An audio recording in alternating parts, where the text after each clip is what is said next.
Insiders at the high-flying stocks like GameStop and AMC were selling shares right as the stocks were soaring. They definitely made out at a great time, and I'm sure they appreciated the run-up. Also, it seems that some hedge funds were able to profit off of their ownership of the stock and sold as it was ramping up. Now it seems like there's a new trade that some have been looking at. No longer is most shorted the most attractive aspect. It's actually about purposely buying into illiquid stocks. Let's see what happens with these ones. You came here for the truth, so let me unveil that for you. This is going to be an interesting video. I'm going to show you exactly who's been selling off their stocks as these real high-flying names just recently were doing this fantastic run-up. I'll give you the exact data, the exact information. I want to give you also what's been happening in the markets to give you some insight there and look at what is the next trade. I've got some other things as well if I can get into it. Let's begin right away. Your favorite and mine, Janet Yellen, seeks to understand deeply. Not just understand, but she wants to understand deeply GameStop frenzy as market regulators meet.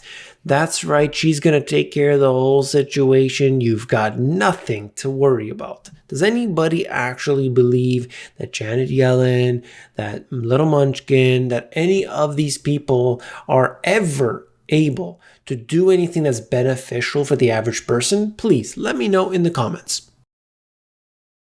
You may have seen some articles like this, but I'll take it a step further. But I just wanted to start at this point showing you that KOSS Corp, KOSS the ticker, president and CEO sold $13 million worth of shares. I will show you the exact dates. I will show you all the details in just a second, but it's a large amount of money. This is a stock that, wasn't really worth much at the beginning of this. A few days later, they realized what was happening. They sold some shares, made some good money. It wasn't just the insiders at KOSS that made some money. Take a look at this. Silver Lake Management, that's a private equity firm, exited its stake in AMC Entertainment Holdings, generating around $113 million. They give you some other examples in here, essentially just trying to show you that big businesses were also profiting during this period of time. And they probably had some sort of internal model. They were saying, look, we made some good money, let's just sell. So many of the institutions, whether they own that stock before or whether they took part in all of this, they realized that this can't go that much higher, and maybe they sold off too early compared to the peak, but they feel that that was a good thing to do, so they did it. I don't know what's going to happen to the stock in the next week or month or year, what have you, but you could just see this as one particular example where there was such a buying frenzy. Retail investors were in, but of course all those financial institutions were in it, and they were able to come out on top for many of them. Some of them were destroyed by all of this. So there are different reasons for why this whole thing took place, and the retail traders and what they did.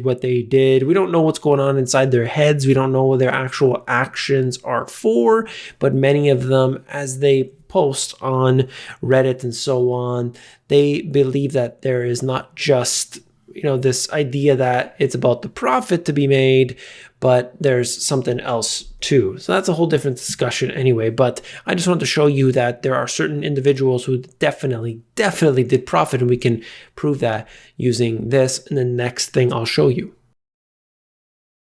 If you want to know when an insider is buying or selling, I have a video about it. I'll link to the video actually at the end of this one. It's part of the free e-course that I have. But essentially what we're looking at here is AMC. And we could look down the list and see who's been selling and who's been buying, if there are any. And you could look right through here, ticker AMC, and just go through. You could look at their different positions, director, 10%. There is, as you could see, Silver Lake Group, all right. And going through Mudrick Capital Management, all right, they're selling off their portions, and you could just go down and see the price that they paid, what they sold it at. All of that data is here. And some of them are just cutting their positions. As you can see, the executive VP of US operations did sell off a little bit. As you can look through, there are details here for those who are interested. Let's move on. This is GameStop, ticker GME. As you know, you can look through these as well. Just showing you, and I'll give you the dates on this. When we move into right about here, we're getting into January. Okay, so before that, let me get my highlighter up. If you look at this point right here, that is January. So everything above that is January. And these individuals, they sold off a little too early, it looks like, because that's on the 12th, 13th, and the 15th. Had they kept it in there just a little bit longer, I'm sure they would have been sitting on much better gains. I mean, look in this case here, talking about $17 million of a sell-off in that case.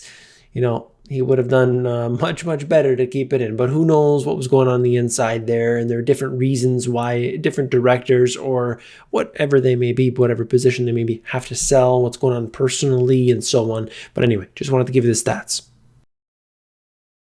Here we have KOSS, and you could look through this list and just see the ones that we were talking about before. This one happens to be Michael KOSS. This is John KOSS, and so on. You can see those names, the insider names going through. It depends on, there are different colors and so on. I can't walk through the whole thing, but basically we are seeing that right around this time frame. This is February. This right here starts February. So everything from there on in was right at that peak, right around that peak. So certainly these people have been able to profit tremendously from this huge run-up. I'll run through the chart forms really quickly. You could see AMC right at the absolute peak of those insider trades. This is GME, like I said, really early. However, it was during a period where the stock did come up in price. Had they known where it was going, I'm sure they would have hung on. And this is KOSS. So you could see that, throughout this period, they did really well regardless. And that's just to give you an idea of what's been happening. And I think it's important to see what insiders are doing at any given time. That gives us the insight as to what they're thinking if they start selling off a whole bunch of shares. Now, you have to take it with a grain of salt because a lot of times these are predetermined. And so you don't want to necessarily say, well, hey, Jeff Bezos just sold $1 billion. Well, you need to know that he's doing this on a regular basis and so on. So if you follow the trends there and really look into it, not just on the surface level, you'll figure that out. Just like Citadel, you go in to see what they're doing. They've owned basically, anything and everything. They've got puts and calls on silver, for instance. Big position on both of them. You have to look into it, not just what you see being posted and shared everywhere. There's more to any of these things than meets the eye. That's all I'm trying to say. Insider sell versus buy ratio. Look at that. I mean, throughout this period, that has clearly been rising more than anything we've seen because, the gains during this period of time have been really good. There's no doubt about that. From March 2020 and on, it's been quite in one direction, that's for sure. And then at the bottom, they're just showing you the S&P buyback index versus the S&P 500.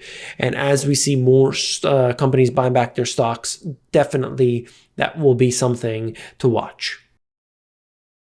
But here is the trade. We're talking about micro cap stocks.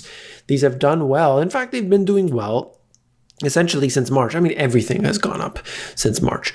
But if you look at it throughout the period 2009, this came up. And as you could see throughout the period from 2009 up until, let's say, 2019 or so, it had performed very well, just like many other names that you see out there. everything sort of, it might take a while for it to come up. You used to get the big names first and then the little ones start to follow. But right now it has accelerated beyond anything we have ever seen. Microcap, illiquid stocks, that seems to be the name of the game. Here are some companies that are potential targets for this particular trade. Again, I do not condone any of this. I do not want you to get into something because it's what I showed you on a screen. But I provide you the information because then we're going to look at it in a day, in a week, in a month, and we could say, you know what, that was accurate. This was something that we should be paying attention to in the future, or we should ignore that, and so on. So we're just tracking it all. That's all I'm trying to point out. Left-hand side, you're seeing the company names, and there aren't many, they're all biotech in this case here, but there aren't many that people would necessarily know. These are definitely small stocks. You're talking about in the millions of dollars for many of these cases here as you look through. Another point of interest on the right-hand side is what they show you here. Short interest as a percentage of the float. And in some of these cases, we're nearing 48% in that case, and you go down, it's in the 40s. So that is quite significant, not quite what we were seeing, over 100% for GameStop and so on, but these could be potential targets. That's why I mention it. Speaking of shorts, check this out. It's a global problem, but it poses the greatest threat to Canadian capital markets. We're talking about naked short selling. The process of selling shares that you don't own, thereby creating counterfeit or phantom shares, survives and remains under the regulatory radar because broker-dealers do not have to report failing trades until they exceed 10 days. This goes on, and I think this is something that is always going to be a problem. They're not going to reform this. I mean, they might squash it a little bit, and then 3 years later they do a reform again to expand the financial system and grow it and so on, and they will of course make it fine and dandy once again. In Canada alone, hundreds of billions of dollars, let me get my highlighter out here, this thing doesn't work, it will have been vaporized from the pension funds and regular everyday Canadians because of this. So it's vaporized from pension funds and regular everyday Canadians because of this, according to this particular lawyer. Now, they get into this further, talking about the short selling, talking about the spoofing. I'll read you the quote. Hundreds of billions have been stolen from everyday Canadians and Americans and pension funds alike, and this has jeopardized the integrity of Canada's capital markets and the integral process of capital creation for entrepreneurs and job creation for the economy. What will be done about it? That's the question. Are we going to have Janet Yellen taking a look at this? Hopefully so, because that her and all of those people that paid her part of that $7 million throughout this period, $70 million throughout this period, they're going to be hoping that they get their money's worth. That's for sure. And I just remember right now, it's $7.2 million from all of these different big companies in a span of just a couple years.